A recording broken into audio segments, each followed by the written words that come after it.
All right, y'all. Well, let's get right to it and review this Deontay Wilder versus Tyson Fury fight. Now, I was kind of holding off on a prediction video, mainly because I didn't want to be wrong. And the thing is, I went on ahead and broke down and was like, you know what? My head says Fury, my heart says Wilder, but I was like, well, Wilder is probably going to get... I mean, Wilder is obviously the better athlete out of these two and probably the harder puncher. But Tyson Fury, he has better boxing technique, better defense, a hell of a lot better jab, and better defense. But after seeing this fight and after the result of it, it was scored a draw. Now the last third of that fight really did say a lot. Because Deontay Wilder, while he was getting taught a boxing lesson, he proved that right hand of his is what he says it is, a bomb. When you got a cannonball for a right hand, for a right hook, you can pretty much change the landscape of any fight. I don't give a damn if he lost or not. It was scored as a draw, but his right hook is probably the single most dangerous punch right now on this planet in all combat sports, boxing, UFC, MMA, whatever the hell. I mean, kickboxing, MMA, whatever the hell you want to call it. Wilder got robbed. No way it should have been a draw. Wilder out Fury. Yeah, like I said, a lot of people will argue that the judges saved him because he was down for at least a 12 count on that last round. But see, here's the thing. A lot of people say that that Wilder is a one-trick pony. He's one-dimensional, and that, hey, pretty bird. A lot of people saying that he's a one-trick pony and all he knows is just that right hook and just that straight right hand. But hey, I mean, the dude wasn't 40-0 for no reason with 30. The dude came in there with a 95% knockout ratio.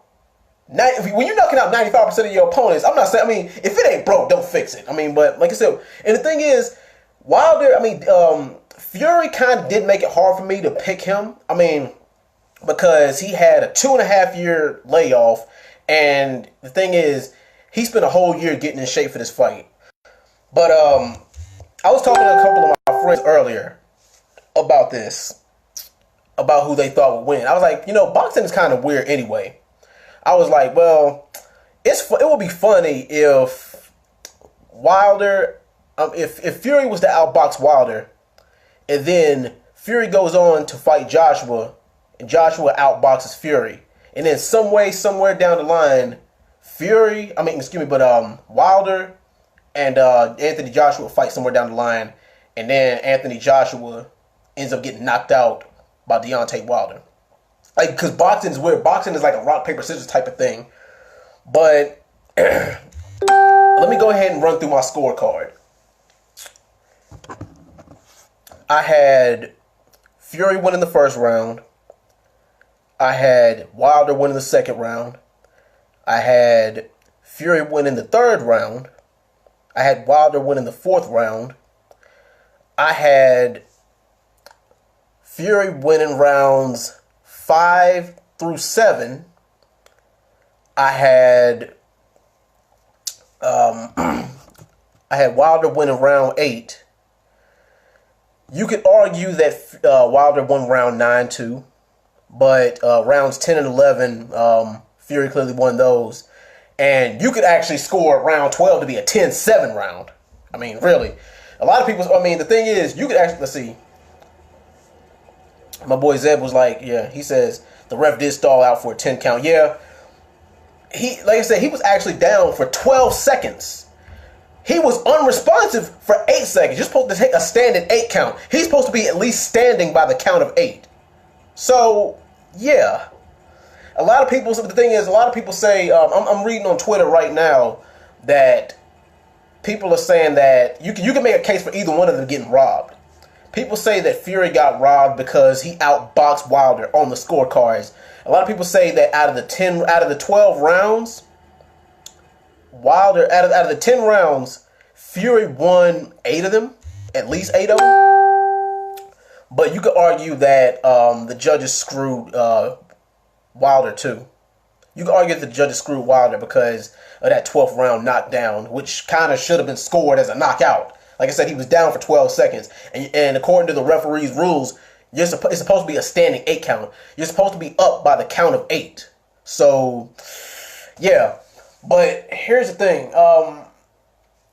I figured that this fight was going to go one or two ways. I figured that Wilder was going to win within the first 6 rounds, or I figured that Fury was going to pretty much put on a boxing lesson, keep him outside with the jab, make him look silly, and then tie Wilder when he gets too close. I thought that was going to happen. But the thing is, that strategy actually was working for a little bit. But the thing is, you can't just, think that you're going to float and stick and dance and smack, and you think that you're going to float like a butterfly and sting like a bee on somebody like Deontay Wilder.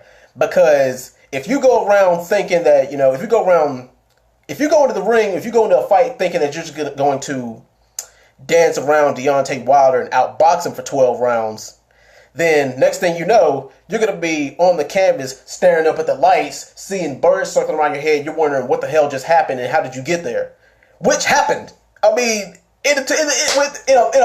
within 2 minutes of the 12th round, he was seeing Tyson Fury was seeing stars and birds when Wilder hit him with that right hook. He landed him clean on the jaw. And that's the thing. I was like, man, you know what?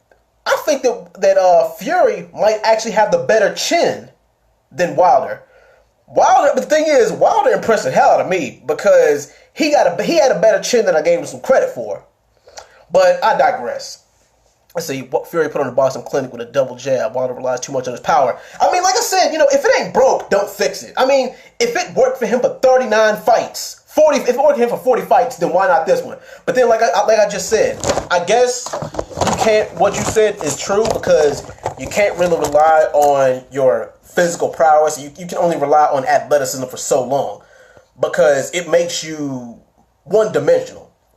And you can't be one-dimensional against a fighter like Tyson Fury, but you have to fight a smart fight all 12 rounds against somebody who's got the power of Deontay Wilder. Let me see what else you said. Zev says the first one was a 9 count too. Yeah, you're supposed to be up. Like I said, you're supposed to be up by the standing 8 count. So yeah, but see, here's the thing: the UK judge was the one who scored the draw. So you can't really say that the judges were biased. Those competitors didn't have the technique to negate his power. I mean, you could argue that, but the thing is, you can say the same thing about his fight against Ortiz. Ortiz obviously had the better technique than Deontay Wilder, but Deontay Wilder still put his ass to sleep in the 8th round. But the thing is, you got to give Tyson Fury's credit. You got to give his chin some credit because he did take a few good shots early on. But I don't know who had the better chin this fight. I don't know who had the better chin this fight. I don't know if you could say that Wilder had the better chin or Fury had the better chin. I would have to say, I mean, it's amazing that, but the thing is, if you look at the CompuBox stats, then Fury outpunched and outlanded Fury. I mean, Fury outlanded and outpunched Wilder. So yeah, he has the punch accuracy stats. But the thing is, it don't matter how accurate a punch you are. All that one punch that can put you on the ground is what matters. I mean, it looks good on the judges' scope. I mean, it looks good, to the judges or whatever. And that's why, having a good chin is kind of a double-edged sword too, because it's like, well, if you got a good chin, it's like, well, that's not always a good thing. Oh yeah, I mean, yeah, you can take a punch. So what? All the judges are going to see is your head snapping back from the punches. Pat, pat, pat, pat. And then all of a sudden, oh man, I got a good chin. I'm still in this fight. And all of a sudden, you down 9 rounds on the scorecard. And then all of a sudden, you need a knockout to win the damn fight. All right, let's see. Fury versus Ortiz or Joshua versus Fury. I mean, Well, seeing as how Ortiz won his fight tonight, a fight with Fury, that would be a good one, because the fight was, because that fight would actually need to end in a stoppage for it to be convincing. I don't care who Fury faces next. His next fight has got to end in a stoppage, whether it be a TKO or a regular knockout. Joshua will end Wilder in 5. I don't know, Sam. I don't know about that, because it is a dangerous. I think that the Wilder fight is a dangerous fight for Anthony Joshua to take.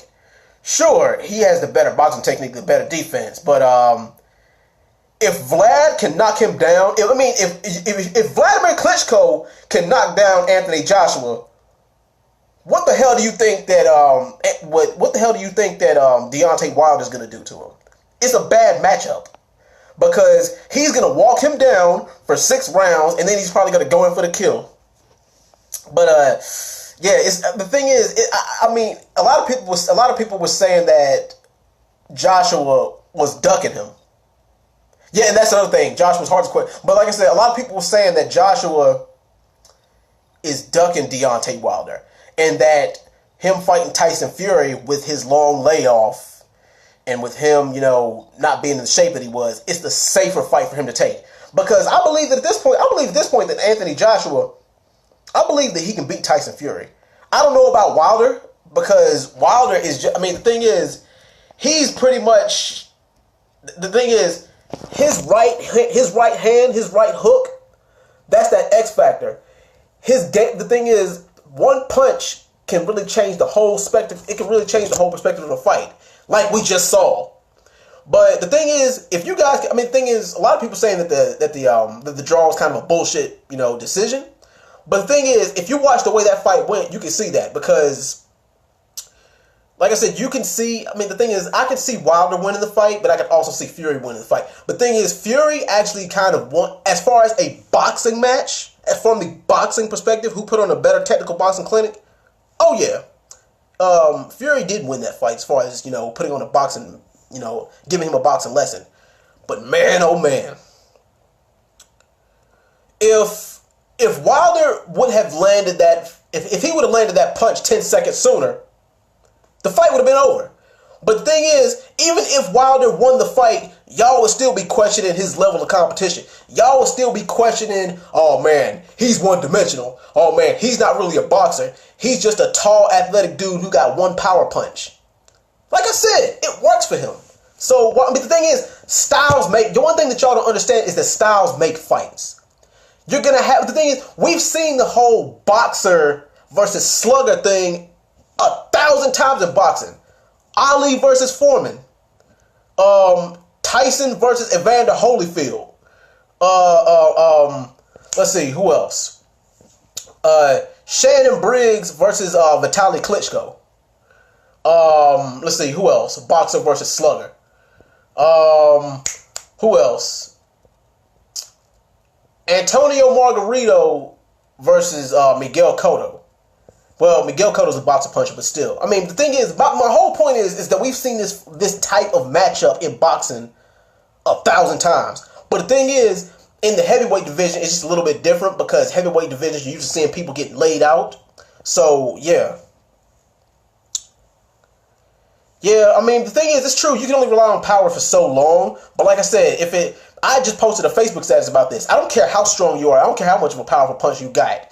If you just swinging like a wild banshee, hoping that something lands, that's not going to work against somebody who can box. And the thing is, Fury is a better counterpuncher than Wilder.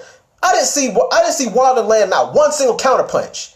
He was coming forward and trying to walk Fury down the whole fight, but he didn't land not one single counterpunch the entire fight. And I think that's what killed him. And the thing is, let's just say for all intents and purposes, let's just say Wilder goes back to the drawing board, and let's just say he gets a whole new trainer and a whole new boxing coach. If he learns how to counterpunch with that right hand, who can beat him? Not a soul can beat him. And the thing is, he's not that fast. The thing is, he's not that fast on his feet either. the thing is, you seen him work his jab. The thing is, here's also what stopped it. Here's also what kind of killed Wilder's chances for winning the fight on the cards. Is he stopped his jab. His jab was looking good for the first 3 rounds, and then all of a sudden, rounds 4 through 9, you didn't see his jab again. Now, you didn't see his jab again until like round 11 and 12, until damn near the fight was over. You only saw his jab for 3 rounds, maybe 4. But yeah, Tyson Fury, I mean, his counter punches look good that fight. But the thing is, I think that Wilder was only stunned probably twice from one of those counter punches. But yeah, the counter punch, I mean, any boxing expert will tell you, a properly timed counter punch is better than just a straight up power knockout punch any day, because it's about the timing. But we'll see what happens in the next 3 months, because there probably is going to be a rematch, and Anthony Joshua's probably licking his chops right now because he gets to prepare for one of these guys for 6 more months.